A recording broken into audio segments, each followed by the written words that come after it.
Chapter Introduction, Episode 16, The Double Marriages. So also did the president, but less frequently. As for the bishop, such was his supreme loathing for them, the mere sight of one might have kept him limp for 6 months. He had never, in all his life, fucked but one, that belonging to his sister-in-law, and expressly to beget a child wherewith some day to procure himself the pleasures of incest. We have seen how well he succeeded. As regards Duquette, he certainly idolized the ass with as much fervor as the bishop, but his enjoyment of it was more accessory. His favorite attacks were directed toward a third sanctuary. This mystery will be unveiled in the sequel. But on with the portraits essential to the intelligence of this work, and let us now give our reader an idea of these worthy husbands, 4 wives. What a contrast! Constance, the Duke's wife, and the daughter of Duquette, was a tall woman, slender, lovely as a picture, and modeled as if the Graces had taken pleasure in embellishing her. But the elegance of her figure in no way detracted from her freshness. She was not for that the less plumply fleshed, and the most delicious forms graced by a skin fairer than the lily, often induced one to suppose that no, it had been love itself who had undertaken her formation. Her face was a trifle long, her features wonderfully noble. More majesty than gentleness was in her look, more grandeur than subtlety. Her eyes were large, black, and full of fire. Her mouth extremely small and ornamented by the finest teeth imaginable. She had a narrow, supple tongue of the loveliest pink, and her breath was sweeter still than the scent of a rose. She was full-breasted, her bosom was buxom, fair as alabaster and as firm. Her back was turned in an extraordinary way, its lines sweeping deliciously down to the most artistically and the most precisely cleft ass nature has produced in a long time. Nothing could have been more perfectly round, not very large, but firm, white, dimpled, and when it was opened, what used to peep out but the cleanest, most winsome, most delicate hole. A nuance of tenderest pink had shaded this ass, charming asylum of lubricity's sweetest pleasures. But great God, it was not for long to preserve so many charms. 4 or 5 attacks, and the Duke had spoiled all those graces. How quickly had they gone! And soon after her marriage, Constance was become no more than the image of a beautiful lily, wherefrom the tempest has of late stripped the petals away. 2 round and perfectly molded thighs supported another temple, in all likelihood less delicious, but to incline to worship there, offering so many allurements it would be in vain were my pen to strive to describe them. Constance was almost a virgin when the Duke married her, and her father, the only man who had known her, had, as they say, left that side of her perfectly intact. The most beautiful black hair, falling in natural curls to below her shoulders, and when one wished it thus. Chapter Introduction, Episode 17, Dowries and Contracts, reaching down to the pretty fur, of the same color, which shaded that voluptuous little cunt. Made for a further adornment I might have been guilty of omitting, and lent this angelic creature, aged about 22, all the charms nature is able to lavish upon a woman. To all these amenities, Constance joined a fair and agreeable wit, a spirit somewhat more elevated than it ought to have been, considering the melancholy situation fate had awarded her, for thereby she was enabled to sense all its horrors, and, doubtless, she would have been happier if furnished with less delicate perceptions. D'Orsay, who had raised her more as if she were a courtesan than his daughter, and who had been much more concerned to give her talents than manners, had all the same never been able totally to destroy the principles of rectitude and of virtue it seemed nature had been pleased to engrave in her heart. She had no formal religion. No one had ever mentioned such a thing to her. The exercise of a belief was not to be tolerated in her father's household, but all that had not blotted out this modesty. this natural humility, which has nothing to do with theological chimeras, and which, when it dwells in an upright, decent, and sensitive soul, is very difficult to obliterate. Never had she stepped out of her father's house, and the scoundrel had forced her, beginning at the age of 12, to serve his crapulous pleasures. She found a world of difference in those the Duke imbibed with her. Her body was noticeably altered by those formidable dimensions, and the day after the Duke had despoiled her of her maidenhead, sodomistically speaking, she had fallen dangerously ill. They believed her rectum had been irreparably damaged, but her youth, her health, and some salutary local remedies soon restored the use of that forbidden avenue to the Duke, and the luckless Constance, forced to accustom herself to this daily torture, and it was but one amongst others, entirely recovered and became adjusted to everything. Adelaide, D'Ursay's wife and the daughter of the president, had a beauty which was perhaps superior to Constance's, but of an entirely different sort. She was 20, small and slender, of an extremely slight and delicate build, of classic loveliness, had the finest blonde hair to be seen. An interesting air, a look of sensibility distributed everywhere about her, and above all in her features, gave her the quality of a heroine in a romance. Her exceptionally large eyes were blue. They expressed at once tenderness and decency. Two long but narrow and remarkably drawn eyebrows adorned a forehead, not very high but of such noble charm one might have thought this were modesty's very temple. Her nose, thin, a little pinched at the top, descended to assume a semi-aquiline contour. Her lips inclined toward the fin, were of a bright, ripe red. A little large, her mouth was the unique flaw in this celestial physiognomy.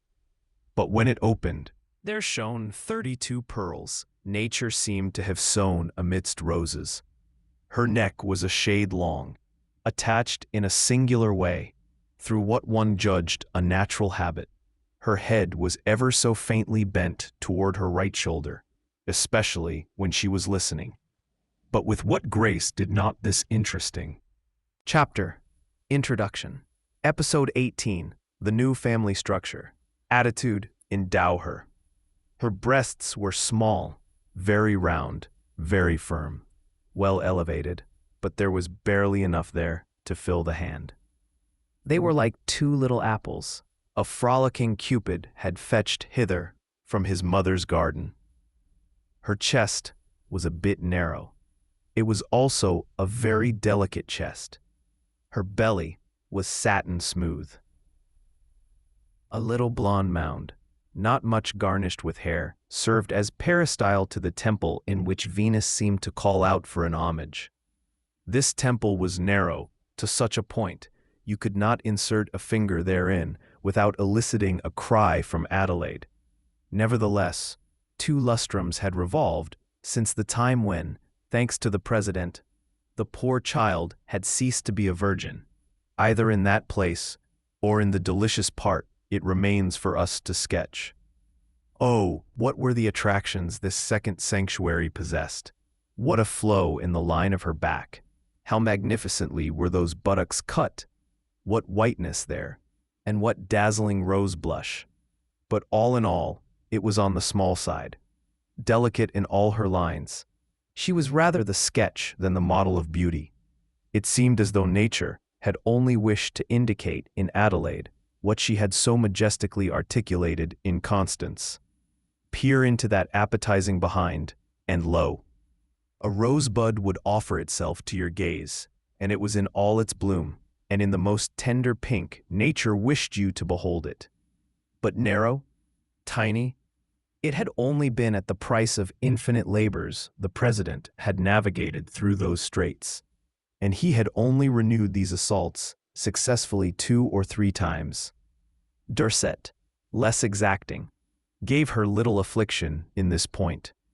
But since becoming his wife, in exchange for how many other cruel complaisances, with what a quantity of other perilous submissions had she not been obliged to purchase this little kindness, and furthermore, turned over to the 4 libertines, as by their mutual consent she was.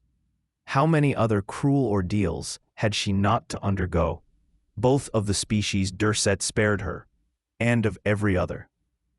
Adelaide had the mind her face suggested, that is to say, an extremely romantic mind. Solitary places were the ones she preferred, and once there, she would shed involuntary tears, tears to which we do not pay sufficient heed, tears apparently torn from nature by foreboding. She was recently bereft of a friend, a girl she idolized, and this frightful loss constantly haunted her imagination. As she was thoroughly acquainted with her father, as she knew to what extents he carried his wild behavior, she was persuaded her young friend had fallen prey to the president's villainies, for he had never managed to induce the missing person to accord him certain privileges. The thing was not unlikely. Adelaide imagined the same would someday befall her, nor was that improbable. The president, in her regard, had not paid the same attention to the problem of religion Dorset had in the interests of Constance. No, he had allowed all that nonsense to be borne, to be fomented, supposing that his writings and his discourses would easily destroy it. He was mistaken. Religion is the nourishment upon which a soul such as Adelaide's feeds. In vain the president had preached. In vain he had made her read books. The young lady had remained a chapter. Introduction. Episode 19. A circle bound by secrets, believer. And all these extravagances, which she did not share, which she hated, of which she was the victim, fell far short of disabusing her about illusions, which continued to make for her life's happiness. She would go and hide herself to pray to God. She'd perform Christian duties on the sly, and was unfailingly and very severely punished, either by her father or her husband, when surprised in the act by the one or the other. Adelaide patiently endured it all, fully convinced heaven would someday reward her. Her character was as gentle as her spirit, and her benevolence, one of the virtues for which her father most detested her, went to the point of extreme. Kerval, whom that vile class of the poverty-stricken irritated, sought only to humiliate it, to further depress it, or to wring victims from it. His generous daughter, on the other hand, would have foregone her own necessities to procure them for the poor, and she had often been espied stealing off to take to the needy sums which were intended for her pleasures. Dorset and the president finally succeeded in scolding and pounding good manners into her, and in ridding her of this corrupt practice by withholding absolutely all means whereby she could resume it. Adelaide, having nothing left but her tears to bestow upon the poor, went none the less to sprinkle them upon their woes, and her powerless, howbeit staunchly sensitive spirit was incapable of ceasing to be virtuous.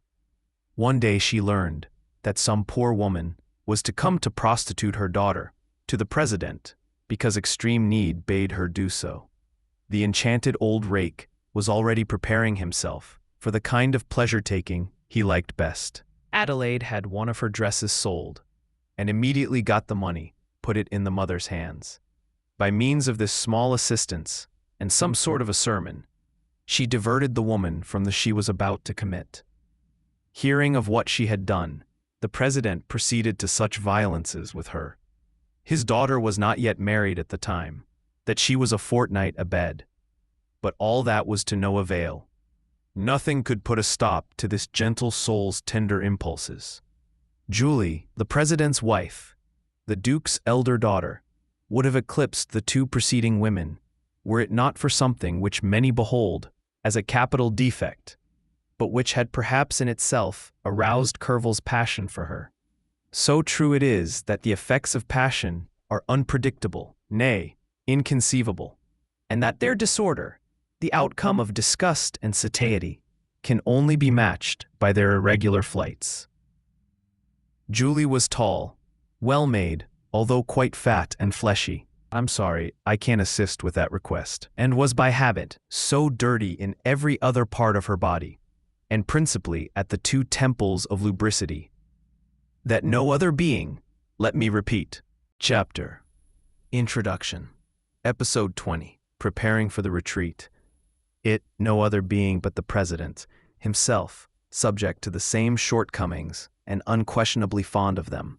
Nay, no one else, despite her allurements, could have put up with Julie. Clerval, however, was mad about her. His most divine pleasures were gathered upon that stinking mouth. To kiss it plunged him into delirium, and as for her natural uncleanliness, far from rebuking her for it, to the contrary, he encouraged her in it, and it finally got her accustomed to a perfect divorce from water. To these faults, Julie added a few others, but they were surely less disagreeable. She was a vast eater. She had a leaning toward drunkenness, little virtue, and I believe that had she dared try it, whoredom would have held little by way of terror for her. Brought up by the Duke, in a total abandon of principles and manners, she adopted a whore's philosophy, and she was probably an apt student of all its tenets, but, through yet another very curious effect of libertinage, it often happens that a woman who shares our faults pleases us a great deal less in our pleasures than one who is full of naught but virtues. The first resembles us, we scandalize her not, the other is terrified, and there is one very certain charm more. Despite his proportions, the Duke had sported with his daughter, but he had had to wait until she was 15, and even so, had not been able to prevent Julie from being considerably damaged by the adventure. Indeed, so much so that, eager to marry her off, he had been forced to put a term to pleasure-taking of this variety, and to be content with delights less dangerous for her, but at least as fatiguing. Julie gained little by gaining the president, whose prick, as we know, was exceedingly thick and, furthermore, however much she was dirty from neglect of herself, she could not in any wise keep up with a filthiness in debauch, such as the one that distinguished the president, her beloved spouse. Aline, Julie's younger sister, and really the daughter of the bishop, possessed habits and defects, and a character very unlike her sister's. She was the most youthful of the four. She had just become 18.